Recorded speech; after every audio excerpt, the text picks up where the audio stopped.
just tell Vanessa. Just tell Vanessa now, tell Vanessa now.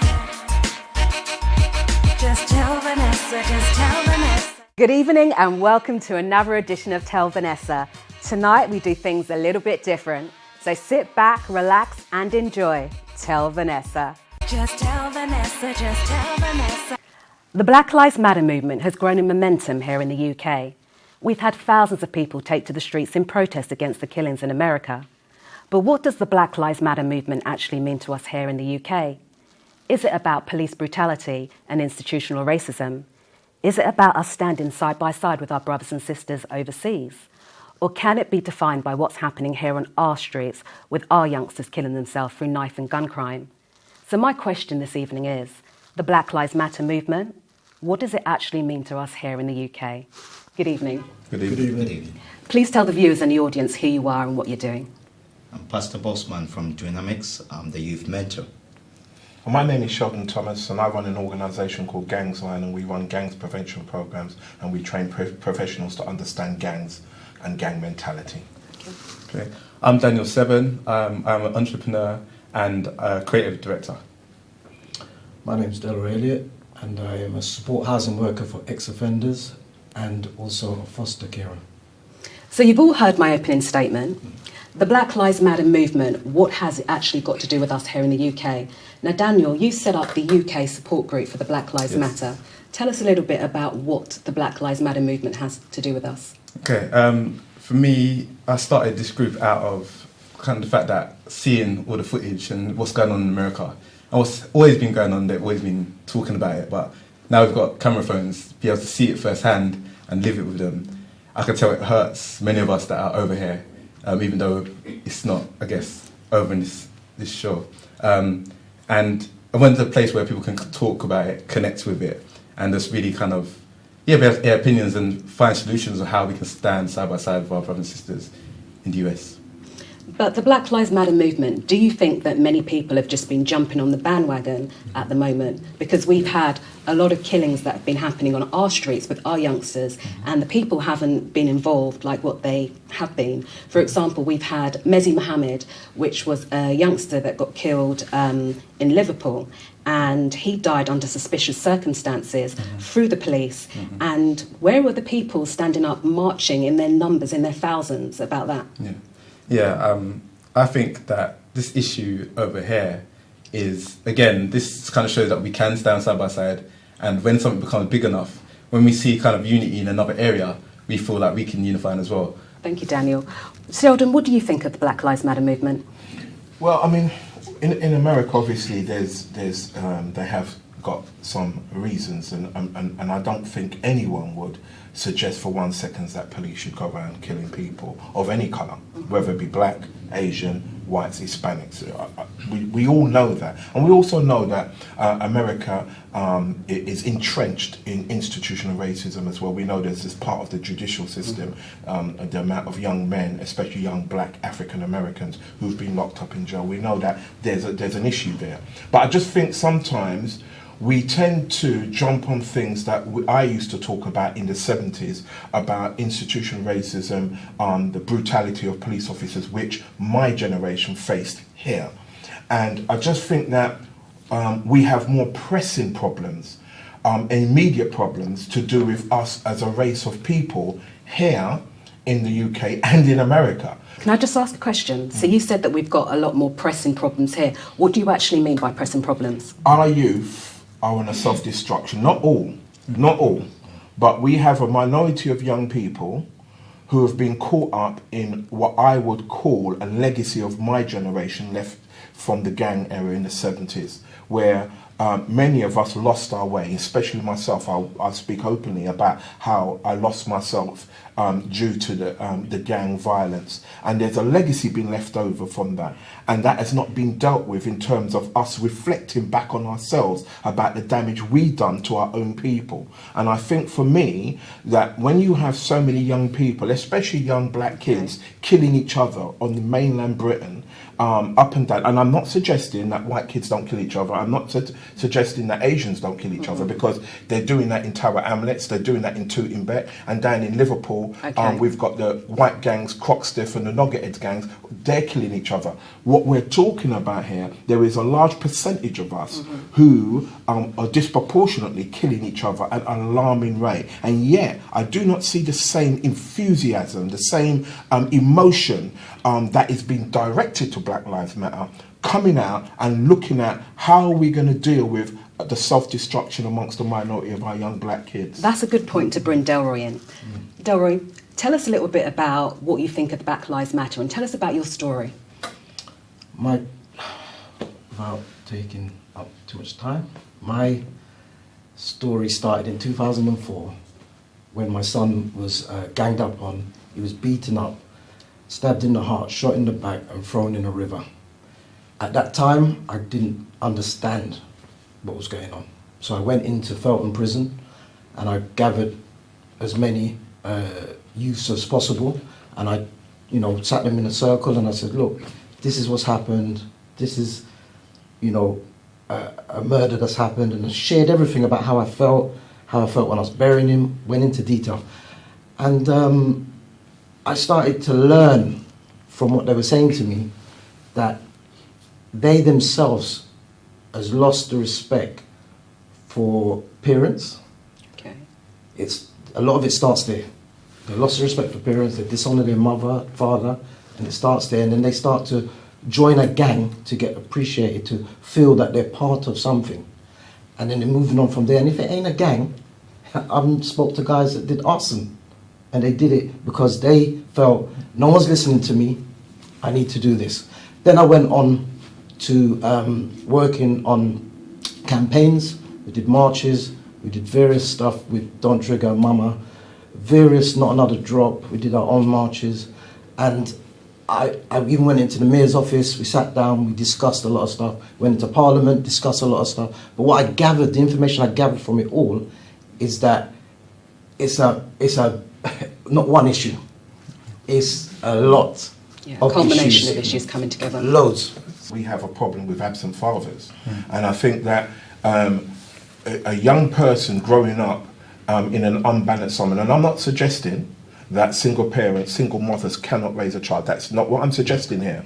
I am saying that there is a correlation between the rise in violence and the amount of young men in prison and absent fathers. If you look at the statistics in Feltham, there is a high proportion of them that are coming from absent fathers or absent where there's no father in the household. We cannot discourage that or pretend that is not existing. I think. Can I just say, Pastor Bosman, what do you think about the statement that Sheldon's just made?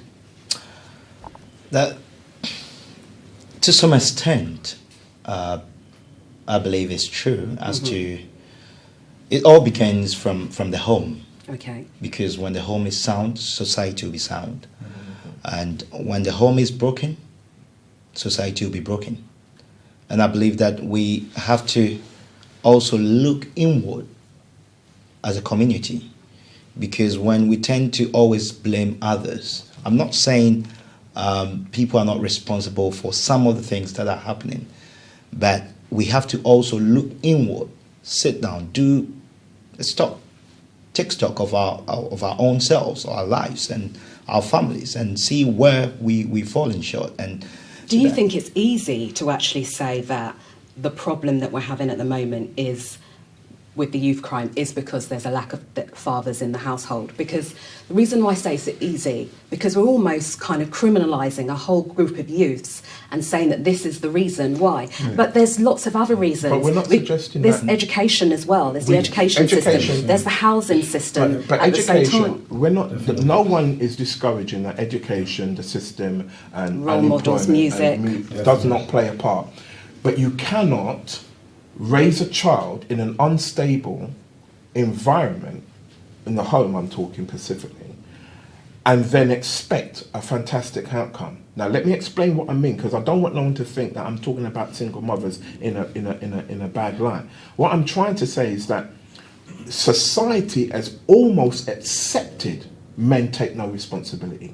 They've almost accepted that. It's like when you meet a child in school and he hasn't got a dad, it's like it's the norm. It's like, oh, it's okay. But actually, it's not okay. I feel like things have changed not because the home, because I grew up in a single parent Yeah. home. You know, my dad's in prison due to violence and stuff like that. I could have grew up that way as well. And I know many others, my generation, that had no fathers. But it wasn't like how they are now. And I feel like it's more to do with society as a whole and role models as a whole. This is probably a good time, actually, to bring in some emails. One of the emails from a lady I received, my son was stabbed in front of a group of youths. When the police came and questioned the youths and my son, no one would say anything. We eventually had to move out of London because I feared for my life. I feel so sad for our community due to the state we're in. Yes, I care about the Black Lives Matter movement, but I care about my son's life more. How do we sort this? Well, My case, 2004, is still going on. We've got no results. We've had police after liaison after liaison officer after liaison officer, and nothing's been solved. They've had arrests, but they've let them go, and it's just going on and on and on. And for me personally, I would prefer if the youth of today, and I know it may be controversial with a lot of people, but the youth of today need to become snitches. Yeah, I agree. With protection. I unfortunately, Yeah, and I think they need to become I think snitches there's to some kill truth. this. I think there's some truth Yeah, to they that. need to become snitches, as in from today. Yeah, right now, to get results. And I know it's affected me, my family, and everything. And people got to understand, when someone gets stabbed, shot, and dealt with in such a way, like a piece of meat, people got to understand that there's a ripple effect to that.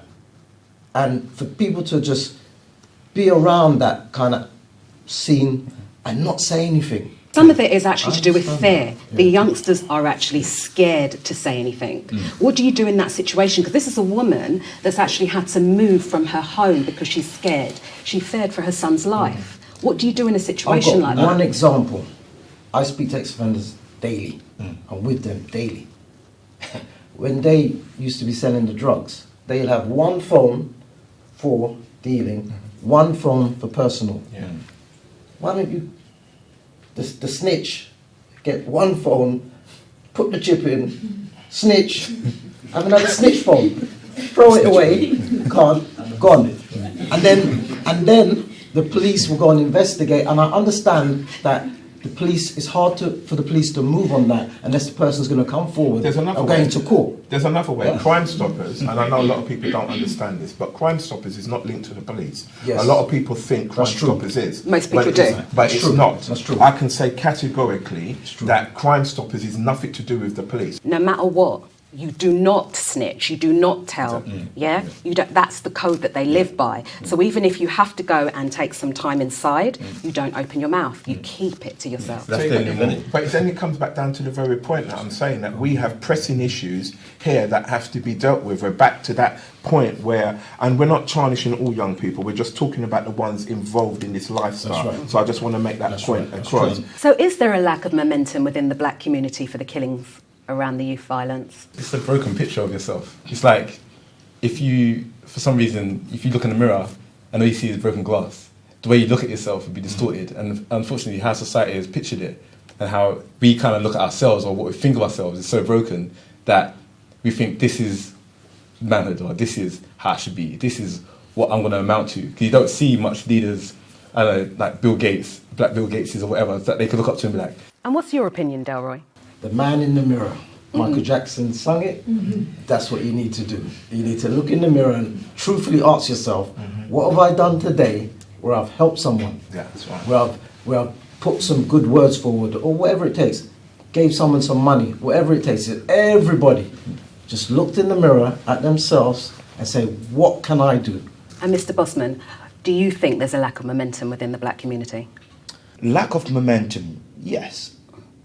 But there's an adage, there's an African adage, that if you're waiting for somebody to help you climb a tree, you wait for a very long time.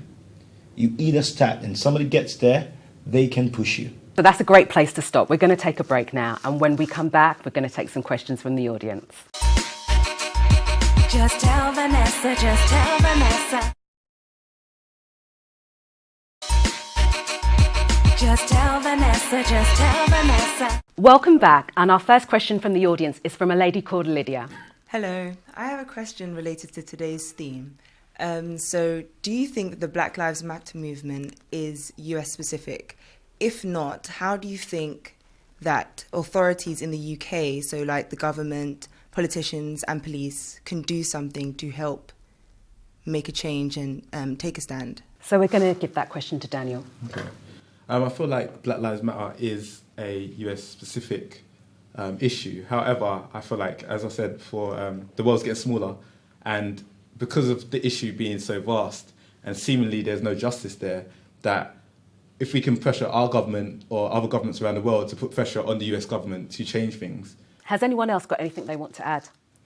I would add to Daniel's point, which you made quite well, about putting pressure on the government of America to change things. I think in order for that to happen, we need to be much more unified. And I don't think at this point in juncture that we're unified, even in America, as African Americans, or here as African Caribbeans, Black British, Africans, whatever you want to call ourselves, we're not as unified. So the argument of Black Lives Matter becomes weakened if we want to attract people to put pressure on government about injustice in the world.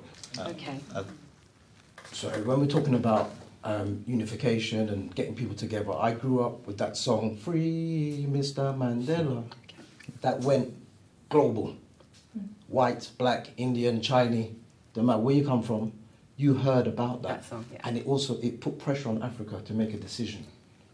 It can happen, but it's a lot of work, and it can happen. We've got another question from Asala. Yes, hi. What do you think of the accusation that the Black Lives Matter movement is being compared to a terrorist group? I can see that you want to answer this. Ludicrous, for one. I feel like, yeah, as I said, this has happened before with the Black Panther movement. They shut them down for the same kind of accusations. But it's funny that, for instance, the KKK, for instance, can run as such a hate group and such a terrorizing people for years, but not get shut down or not have that accusation. We see it with ISIS, like there's so much, but there's other people that do worse. But what do you say about then the killings of the police officers? Again, I don't condone any kind of killings. I feel like whatever's happening, justice, like if they're going to get justice for it, let us get justice for it. It's a different situation when, you see it so much happening at such a large rate, and there's not one there's no retribution to it, It's just open. Well, we do have another question from Farron Morgan. Hi, my question to the panel. As a black community, what do you think we could be or should be doing to help tackle the issue of black on black crime in the UK? That is where Dynamics comes in, because we are into a couple of projects. We are into the boxing club, where we gather children from the age of 4 to 24 who are into boxing. But at the moment we've got a tiny place, but it can accommodate up to about 60 people, and we work in partnership with the Met Police and the local MP, Helen. This is multifaceted. So right. We talked about the lack of fathers, but it also includes, look at our housing stock at the moment. Some of the housing that people live in, they look like prisons, and you've got people growing up in these estates where they actually look like miniature prisons, Look at the education system. You've got people still going to school, but they can't even come out of the system and they're able to read, they're able to write. So it's not just a problem with the fathers, it's a problem with the education, it's a problem with the role models, with housing. But we need to be working together around all of that. We all look good driving nice cars and wearing flash clothes and going to the latest club. But yet, when it comes to paying for education for our kids, that's the least what we do. Okay, but that's not everybody. But we have to be clear that's not everybody. But what we're talking about, you mentioned education, and we cannot keep pretending that the system is to blame. But I'm not saying that the system's to blame, though, Sheldon. What I'm saying is, where is the ownership of me, Sheldon, the dad, to make sure my child goes to school and then comes home and get extra tuition so that my child stands a fighting chance. We've heard the saying, when we grew up in this country, there was a saying, you have to do better than the English person. We need to rebuild a mirror, or we need to create a better mirror than we've had.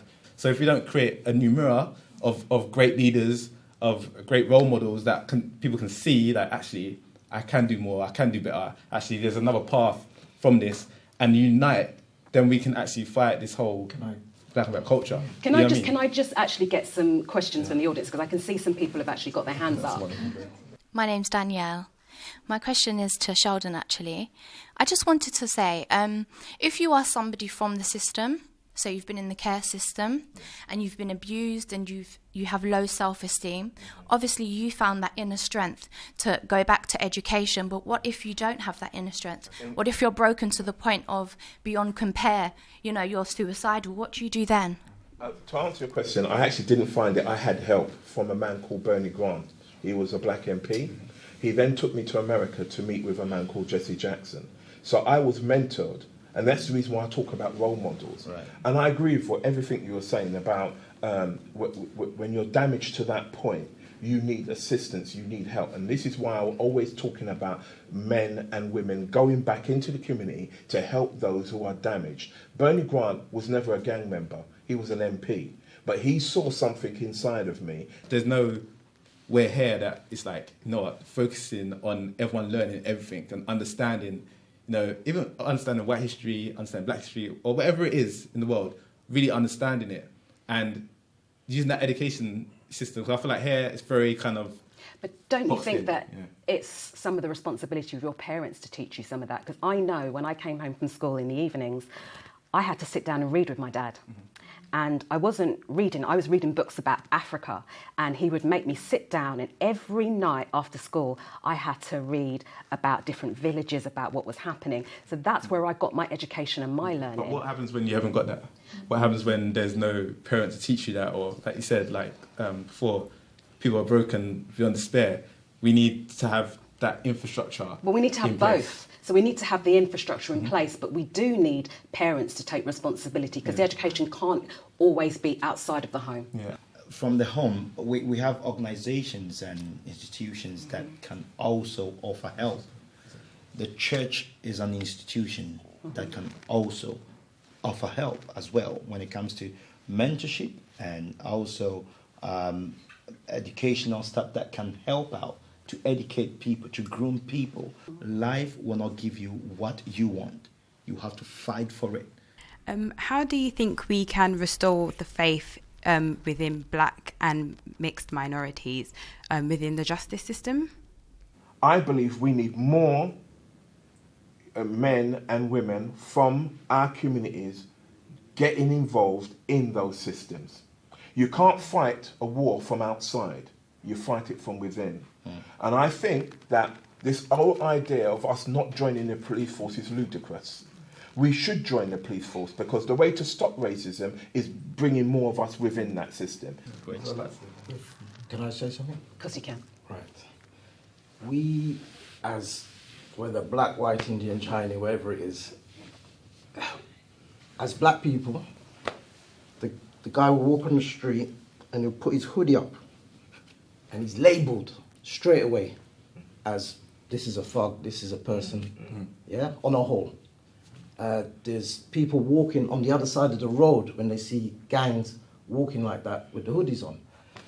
So, like I shared with you before, David Cameron made a statement, hug the hoodie.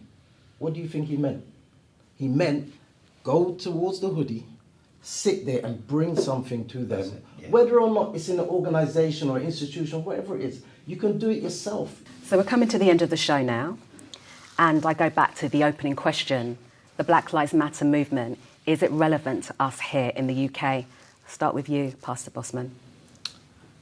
I don't think it's relevant, but we can take a clue from what is happening in America, because as my brother said, Sheridan mentioned earlier on, you cannot pick what is happening in the States and start it all over here. It's not going to work. It's not something that we can pursue. But we can better our lives, because I believe that if it's got to do by yourself. Your self-reflection. Take a stock of your life as a person, as a family, as a society, as a community. And that's where dynamics comes in. That is what we're trying to change, the mindset of the gangs, of the children, of the youth. We can do something better for ourselves and our community. Thank you. Sheldon? As a race of people, if we're going to look at it, first, as I said to Daniel earlier, I think in my generation, we all went to church. And I know a lot of people may not like the sound of this and people might get upset, but I do believe in the 70s, that is what held us together, in the 60s and the 70s. And we've moved so far from it and become so fragmented. And that fragmentation has caused us to now not have the love that we once may have had. I remember walking down the road and you used to see a brother, hail him up. You didn't even know him. You didn't even know you would hail him up. These days, everybody's walking around angry. Not everybody, sorry, but a lot of people, I just think love is missing from our community. And I think that once that is missing, it's going to be hard for us to start taking on what other people are dealing with in other countries, because we lack unity and we lack the love. Thank you, Sheldon. I agree. I also feel like it's not just a US issue, but it's a world issue. And I feel like if we can learn as people in general to stand up against what's wrong and fight for what's right together, no matter what race you are, then I feel like Black Lives Matter is a concern for us over here. Delroy? I, from hearing what you've been saying and what Daniel's been saying, Black Lives Matter, yes, it has relevance in discussing things like that, because like what you're saying before, it may cause other people other than black to step up and do something. That in that direction, yes. For the UK, like what everyone else is saying, Sheldon-wise, is we need to really hit some issues over here. Black lives do matter in the UK, and they need to be addressed by not just black people, white people, every race needs to address issues concerning how black people is treated. I'd like to thank all our panel guests and thank the audience for taking part. If you want to be part of the discussion, you can tweet us or you can go to our Facebook page. Thank you.